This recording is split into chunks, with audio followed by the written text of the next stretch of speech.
ایران کے supreme leader علی خامنئی کی موت کے بعد ایران میں لوگ سڑکوں پر اترے ہیں اور ایران نے اپنا نیا کمانڈر ان چیف نیوکت کیا۔ ایران نے خامنئی کی موت کے بعد 40 دن کا راشٹریہ شوک گھوشت کیا۔ اسرائیل اور امریکہ کے حملے کی نندا سیوکت راشٹر پرمکھ نے بھی کی۔ ایران نے نئے سپریم لیڈر کا اعلان کر دیا ہے اور حملے کے بعد بھڑکے ایران نے بھی پڑوسی دیشوں میں استھت امریکی ایئر بیس کو نشانہ بنایا۔ حملے ایسے سمے میں ہوئے جب حال ہی کے دنوں میں تناؤ بڑھ گیا ہے۔ امریکی ادھپوت چھیتر میں تعینات کیے جا چکے تھے اور ٹرمپ نے کہا تھا کہ وہ ایران کے نیوکلیئر پروگرام کو سیمت کرنے کے لیے سمجھوتا چاہتے تھے۔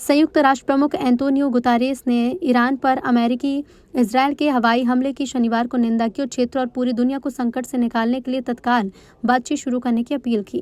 سیوکت راشٹر سرکشا پریشد کے مہاسچیو اینٹونیو گوتاریس نے آپاتکالین بیٹھک میں کہا کہ استھتی کو بگاڑنے سے روکنے کے لیے ہر سمبھو کوشش کی جانی چاہیے۔ انہوں نے چیتاونی دی اور کہا کہ ورنہ ویاپک سنگھرش ہونے کی آشنکا ہے۔ اس سے ناگرکوں اور چھیتری استھرتا کے لحاظ سے گمبھیر پرینام ہو سکتے ہیں۔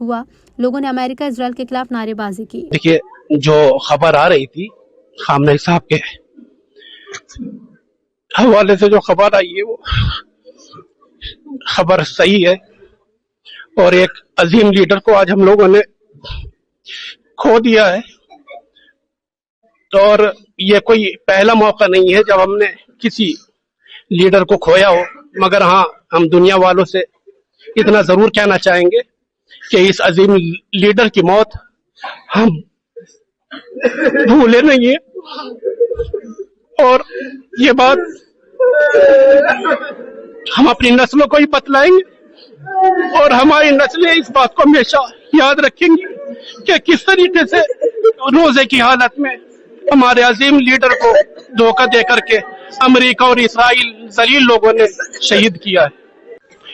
دیکھیے، میں تو صاف بات کرنا چاہوں گا کہ مسلمانوں میں ایک طبقہ ایسا ہے جو امام حسین علیہ السلام کے راستے پہ چلتا آیا ہے، اور جس کا ہمیشہ سے یہ کہنا رہا ہے کہ ہم مظلوم کی حمایت میں آواز اٹھاتے رہیں گے۔ آج خامنئی صاحب کی شہادت ہوئی، مگر میں دنیا والوں سے یہ کہنا چاہتا ہوں کہ وہ اس بات کا جواب دے خامنئی صاحب کی شہادت ہوئی کس لیے، امریکہ سے دشمنی کیوں تھی، اسرائیل سے دشمنی کیا تھی؟ صرف ان کی دشمنی یہ تھی کہ وہ مظلوم فلسطینیوں کے حق میں آواز اٹھاتے رہے، دنیا خاموش رہی، اور جو بھی ایران کے طرف اور ایران کی طرف سے نہیں بولا ہے، میں ان کو یہی کہوں گا وہ نام کے مسلمان ہو سکتے ہیں مگر حقیقت میں وہ سب کے سب یزید کے طرفدار ہیں، اور جو حسینی ہے وہ ہمیشہ مظلوم کی طرفداری کرتا آیا ہے، اور یہ سلسلہ ایسا نہیں ہے خامنئی صاحب کی شہادت کے بعد ختم ہو جائے گا، یہ شہادت ہماری میراث ہے، اور انشاءاللہ یہ سلسلہ اسی طریقے سے آگے چلتا رہے گا۔ بسم اللہ الرحمن الرحیم، انا للہ و انا الیہ راجعون۔ بڑی افسوسناک خبر آج یہ ایرانی میڈیا کے ذریعے سے پتہ چلی۔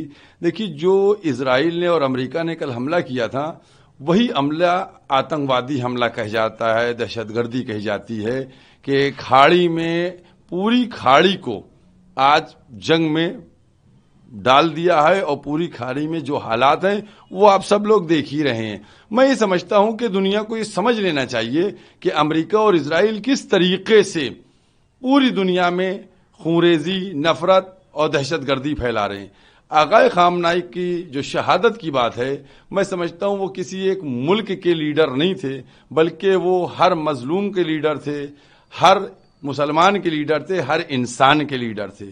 انہوں نے ہمیشہ مظلوموں کی حمایت میں آواز کو بلند کیا ہے۔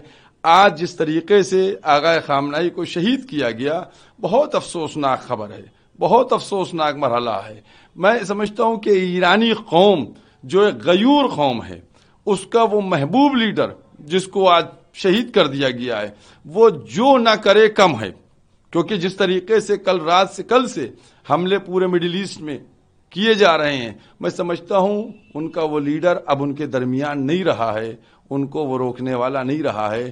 اب جو جنگ ہو رہی ہے وہ کس مرحلے میں پہنچے گی کسی کو نہیں معلوم ہے، لیکن اتنا مجھے یقین ہے کہ جیت انشاءاللہ ایران کی ہوگی، کامیاب انشاءاللہ ایران ہوگا۔ بہرحال کہ جو آقائے خامنئی کی ریلت ہے پوری دنیا کے مسلمانوں کے لیے اور مظلوموں کے لیے ایک غم اور ایک صدمہ ہے۔